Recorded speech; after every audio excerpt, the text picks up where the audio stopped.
৩৪ মাসেরও বেশি সময় ধরে চলছে গাজা যুদ্ধ। এবার সেই সংঘাত থামাতে একটি শান্তি পরিকল্পনা দিয়েছেন মার্কিন প্রেসিডেন্ট ডোনাল্ড ট্রাম্প। কিন্তু ট্রাম্পের সেই পরিকল্পনা প্রত্যাখ্যান করেছে ইসরায়েল। এরপরই তীব্র নিন্দা জানিয়ে নেতানিয়াহু সরকারকে হুঁশিয়ারি দিয়েছে ৮ মুসলিম দেশ। বিস্তারিত থাকছে ডেস্ক রিপোর্টে।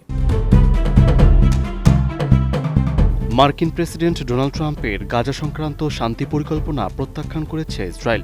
নেতানিয়াহু সরকার এমন পদক্ষেপে তীব্র নিন্দা জানিয়ে হুঁশিয়ারি দিয়েছে ৮টি মুসলিম দেশ। এক বিবৃতিতে দেশগুলো জানিয়েছে, শান্তি পরিকল্পনা প্রত্যাখ্যান, বাস্তবায়নে বাধা ও বিলম্বের কারণে যে কোনো পরিস্থিতির জন্য সরাসরি দায় ইসরায়েলকে নিতে হবে।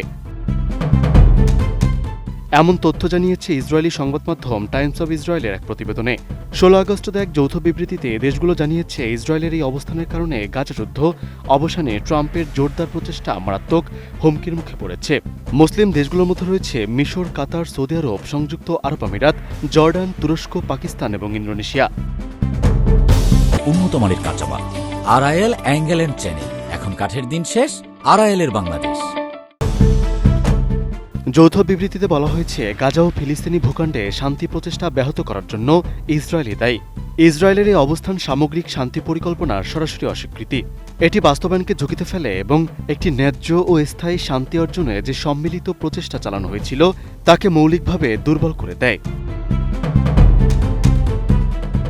টাইমস অব ইসরায়েল জানিয়েছে, গত সপ্তাহে ইসরায়েলের প্রধানমন্ত্রী বেনিয়ামিন নেতানিয়াহু এই পরিকল্পনা প্রত্যাখ্যান করেন। যৌথ বিবৃতিতে বলা হয়েছে, ইসরায়েলের এমন সিদ্ধান্ত গাজা যুদ্ধের শেষ করতে ও স্থায়ী শান্তির পরিবেশ তৈরিতে ট্রাম্পের ব্যাপক প্রচেষ্টাকে সরাসরি নস্যাৎ করার হুমকি দিচ্ছে। এই পরিস্থিতিতে সামগ্রিক পরিকল্পনা এবং এর রোডম্যাপ অনুযায়ী ইসরায়েল যেন সব প্রতিশ্রুতি ও শর্ত মেনে চলে এবং কোনো বাধা সৃষ্টি করতে না পারে তা নিশ্চিত করতে যুক্তরাষ্ট্রের অব্যাহত সক্রিয় ভূমিকার আহ্বান জানিয়েছে দেশগুলো।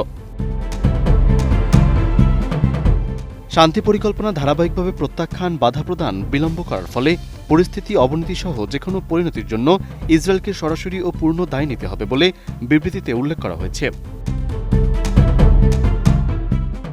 এছাড়া শান্তি পরিকল্পনার অখণ্ডতা রক্ষা করতে এবং কোনো পক্ষ যেন এতে বাধা দিতে না পারে সেজন্য যুক্তরাষ্ট্রের সক্রিয় সমর্থনে বোর্ড অব পিসকে অবিলম্বে সুনির্দিষ্ট পদক্ষেপ নেওয়ার আহ্বান জানিয়েছে দেশগুলোর পররাষ্ট্রমন্ত্রীরা।